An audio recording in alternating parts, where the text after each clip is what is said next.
Welcome into the PFF NFL Daily. Today, breaking down the winners and losers from the NFL Scouting Combine. And as you can hear, I am definitely one of the losers, Sam, because I've lost my voice. It's over in Indianapolis somewhere. Yeah, I think we're both losers from Indy. Your voice, my health, everybody's health, the minds and bodies of everybody that attended Indianapolis, outside of the people that were working out, have been laid to waste by the week of the Indianapolis Scouting Combine. But there were also some winners and losers that actually went out there and worked out and did drills and improved their draft stock as opposed to just left behind a material amount of their life expectancy in the city that week. The chief amongst them is obviously monster Georgia defensive tackle Jordan Davis, who had one of the most insane combine workouts we have ever seen. He did. And, we'll explain more on the big show about our voices and health and all that stuff. But with Davis, the big question for Davis, why is this guy only playing 400 snaps per season at Georgia? Why is he never rushing the passer? Is he worth a first-round pick as a run-stopping specialist? But then he comes in at over 340 pounds, and he's breaking records for 300-pounders. But the difference between 300 and 340 pounds is pretty significant, by the way. And he's breaking broad jump records and running under 4.8 as a monster. Remember when Dontari Poe at 340 pounds broke 5 flat back in 2013? An impressive feat. Really impressive. Yeah, 2013, 2012. Either way, impressive feat for Dontari Poe. And now it's like, we're going to be 0.2 better than that with Jordan Davis and what he brought to the table this weekend. I think this could vault him into the top 10. Somebody's going to talk themselves into, it's planet theory, man. There's no other people on the planet that can do that. Give me Jordan Davis. Yeah, and you're right. He ends up breaking a record for 300-plus pounders in that broad jump, but the broad jump was also almost a foot further than just any other defensive tackle this time around, right?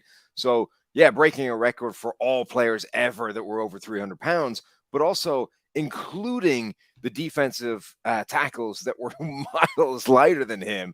He was jumping a foot further. His 40-yard dash time was almost the fastest mark among defensive tackles this year, only 1/100th of a second slower than his teammate, Devontae Wyatt, who weighs an absolute ton less than he does. So we are talking legitimate speed, legitimate explosiveness. And obviously the guy was a man mountain anyway, right? 6'6", 341 pounds, I think he weighed in at for the combine. He was talking at the on the podium that I think he was going to end up somewhere around the high 330s, but that is an absolutely huge human being who then started to post workout numbers that make him amongst the most athletic defensive tackles in this draft, but also amongst the most athletic sort of players adjusted for size ever to come out of the combine. When you start factoring in how freaking huge he is, that was about as athletic a score as we have ever seen from any player.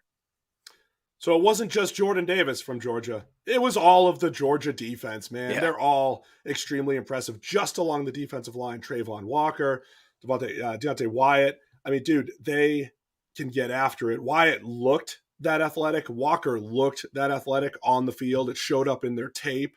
Davis, probably people weren't expecting Davis to do this, but man, that entire Georgia defensive front just shows how impressive they were from a recruiting and development standpoint. And there's a reason why they were national champs last year. Yeah, absolutely. And it makes, that defense just look all the more impressive. With Jordan Davis in particular, though, it becomes really interesting because he doesn't have great production, particularly as a pass rusher. 30 pressures in 4 years, albeit in this limited role where they were rotating bodies in and out and all those kinds of things. But he's a guy that knows he's pigeonholed as a run defender right now. And he's been talking about how he's working with, with a pass rush specialist, Dr. Rush, to try and improve his pass rush moves. And what this combine shows is that there is no athletic reason he can't be a dominant pass rushing force as well, right? He is athletic, explosive, fast enough to get upfield, to cause problems for offensive linemen and to pressure the passer, which is something that he hasn't yet shown that he can do. Just on Sunday, the defensive backs went, and they had some guys just breaking things as well. Tariq Woolen from UTSA. Now, this was expected, and this is what we always talk about in the draft process. I don't think people expected Davis to break the combine. People expected Woolen to break the combine with incredible height, length, a sub 4.3 40. He went to the Senior Bowl, did a pretty nice job there. But we're talking about a guy that wasn't the most productive college player. But this is like built in a lab type cornerback stuff that he put out there today. And I don't know if that puts him in the first round mix or not. This is what the big question is going to be. How many teams are going to look at the tools and the traits and the physical ability of some of these players and say, look, they haven't played great football yet, but get him in the building. We'll figure it out. Woolen, we knew he was going to do this, but this just reiterated this is as good of an athlete as we've ever seen, I think, at cornerback. Yeah, I mean, there were a few players this year who just had all-time freakish either speed and athleticism, change of direction skills as well. We had almost a new official 40-time record. Kalen Barnes from Baylor ran a 4.23. Tariq Woolen ran a 4.26 officially. Zion McCollum from Sam Houston State ends up running a 4.33. There were a bunch of guys around that 4.33 kind of area. But where it gets really interesting is where you start to look at the three cone. Zion McCollum with a 6.48, which is ridiculous. Like, if you're under 6.5 seconds for the three cone, that is absolute madness for a time. And another couple of guys not far behind that as well. Dax Hill, 6.57, a few guys in the 6.6s as well, including my guy Calvin Austin, who is just as small as you thought he was, but thankfully makes up for that with lightning speed, change of direction, explosiveness and all those kinds of things. So the short shuttle, the three cone, the broad jumps, the verticals, the 40s, there were so many guys this year that were putting up absolutely crazy numbers in those kind of the most raw athleticism testing numbers there are. Just to finish up on Woolen too, 6'4" at corner. When you're looking at a good corner for playing press man, teams are looking at, say, 33-inch arms.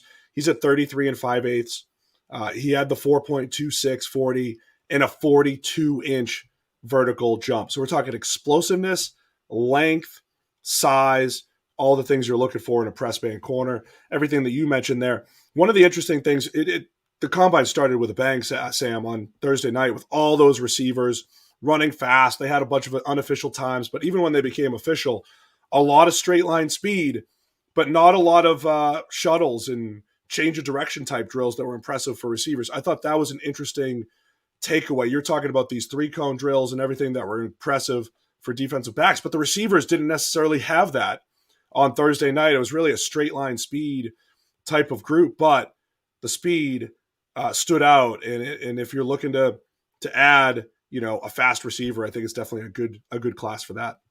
Yeah, we've talked a lot about the kind of winners of the combine, the guys that posted crazy numbers. One guy that I guess would have been something of a loser in the combine was Treylon Burks, who was expected to post some pretty crazy numbers. Even he himself was talking about how big his hands were, and somehow his hand measurement was the thing that came in way below what it was expected to be, but didn't 15th right. percentile hands, sub 9. He's down in Kenny Pickett range. Right. And look, he was a guy that was supposed to run a really fast 40 as well, potentially have great explosiveness scores, didn't have that at all. And when you look at it just in abstract terms, and particularly when people are comparing him to guys like AJ Brown, which is not the worst comp in the world, his numbers they're not different. They're very similar to a guy like AJ Brown. So when you look at it like that and say he's 225 pounds, they're not terrible scores. It's just that when he was being billed as a guy that could potentially run a 4.3 something and have incredible explosiveness and have these huge hands and all these kinds of things, he missed an opportunity, I guess, to show that he was a special athlete as opposed to just a good one. But he would be one guy, I think, that lost out a little bit in the whole combine thing. I'm going to finish with a positive note, Sam. Forget fallers. The losers are us. We already said that. Maybe a little Treylon Burks. But Aiden Hutchinson, there's a little bit of loser in him because sub 33-inch arms. The people are upset about his arm length. Can he win with length? But the change of direction, the athleticism that Aiden Hutchinson showed, 4.74 40-yard dash, 36-inch vertical, broad jump almost 10 feet. 6.73 3-cone at his size. Really impressive what Hutchinson did from an athleticism standpoint, but the arm length is going to be a question for him moving forward. The arm length thing is weird, though, when you consider he's basically 6'7". How do you I have know. arms that small when you're 6'7"? It doesn't make a whole lot of sense. We'll have to get Joe Thomas on here and say, was it a mismeasurement? Is he really 32.5 to 34? We'll see what happens. Maybe there's a pro day remeasurement to fix that for Aiden. Maybe there's a massage that can stretch the arms as well as the hands. Look, agents are pulling out all the stops now when it comes to pro day and combine season. Anyway, that's your quick recap. I'll have my voice back. No, I won't. For the PFF NFL podcast, we'll have a full combine review on the big show. It's the PFF